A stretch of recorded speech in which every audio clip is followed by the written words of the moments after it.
s'oppose à midi sur Europe 1, Mathieu Noël.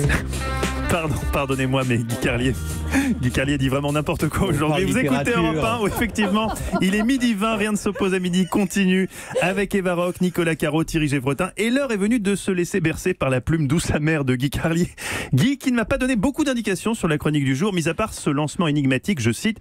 Guy, aujourd'hui vous nous emmenez dans un pays gorgé de soleil, aux 1000 couleurs chatoyantes, ce qui m'a donc quand même permis de prévoir une petite musique pour planter le décor, au cas où. Et là, je lis la suite du lancement que vous m'avez écrit. Le pays en question, c'est l'Islande. Vous êtes sûr que quand vous dites un pays gorgé de soleil aux 1000 couleurs chatoyantes, vous parlez de l'Islande ? Bah non, évidemment, vous êtes là, mais vous êtes là pour vendre ma chronique. Oui, vous êtes là pour vendre ma chronique, et si vous croyez qu'on va séduire l'auditeur en disant aujourd'hui je vais vous parler d'un pays glacial où au mois de juin la nuit tombe à 3h de l'après-midi, quand on est invité à une soirée chez l'habitant, on a l'impression de se trouver dans un film d'Ingmar Bergman avec des barbus qui ressemblent à des pasteurs luthériens, des femmes aux cheveux tirés qui chuchotent puis vont en cuisine en baissant la tête. Donc si c'est comme ça que vous voulez que je lance ma chronique, je vais avoir du mal à faire rêver l'auditeur. Pourtant, l'Islande est un pays étrange, une terre de contrastes fascinantes, où en apparence tout semble gelé, inerte, mais où soudain on découvre un cratère qui crache une source qui libère un geyser d'eau brûlante aux vertus bienfaisantes.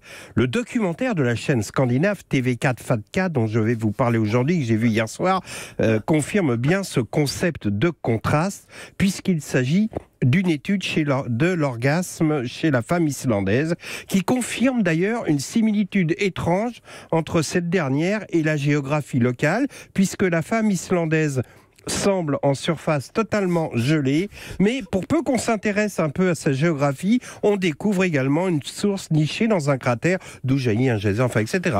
Mais si je vous parle de ce document aujourd'hui, c'est qu'il nous apprend que de plus en plus de femmes, là je suis sérieux, de plus en plus de femmes islandaises affirment faire régulièrement l'amour avec des elfes. Alors, qu'est-ce qu'un elfe ? Une créature d'apparence jeune et de grande beauté, vivant le plus souvent dans des forêts, dotée de pouvoirs magiques et se distinguant physiquement des humains par leurs oreilles pointues, une apparence plus svelte.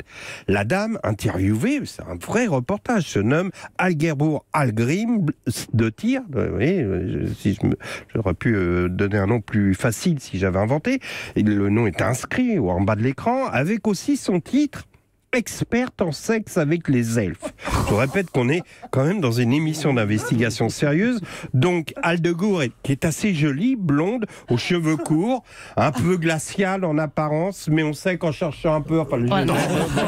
Alors, Aldegur nous explique que les elfes savent ce dont les femmes ont envie au lit sans qu'elles aient besoin de le dire. Ce qui parfois pourrait les faire passer pour quelqu'un d'anormal ou d'extravagant. Alors dit-elle que comme toutes les femmes, je déteste qu'on me prenne pour quelqu'un d'anormal ou d'extravagant. Ben non ma poule, t'as raison, tu viens à la télé raconter que tu couches avec des elfes. Qui pourrait penser que tu es quelqu'un d'anormal ou d'extravagant ? C'est bien le dernier mot qui nous viendrait à l'esprit.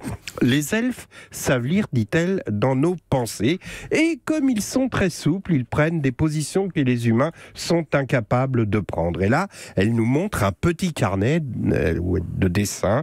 On voit un elfe debout avec Algerdur, les pieds sur ses épaules, et qui dit « Ils ont une langue incroyable ». C'est un truc, bon, je n'ai même pas essayé. Enfin, elle conclut en expliquant le plus tranquillement du monde que pour elle, le monde serait meilleur si les humains faisaient l'amour avec les elfes.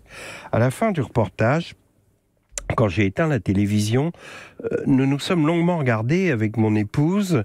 Après un silence interminable, elle m'a demandé « Fais voir ta langue ». J'ai dit, bon, j'ai compris. Je suis allé dormir dans le salon, ce qui me donnera l'occasion demain de vous faire une chronique animalière. Ah oui, le retour de la chronique animalière, on attendait. Donc Guy, c'est vous qui êtes parti sur le terrain visiter cette boutique de cannabis, visiblement, dans Paris, dont on parlait l'autre jour. C'est vrai, c'est totalement authentique ce reportage. Véridique. Merci beaucoup Guy.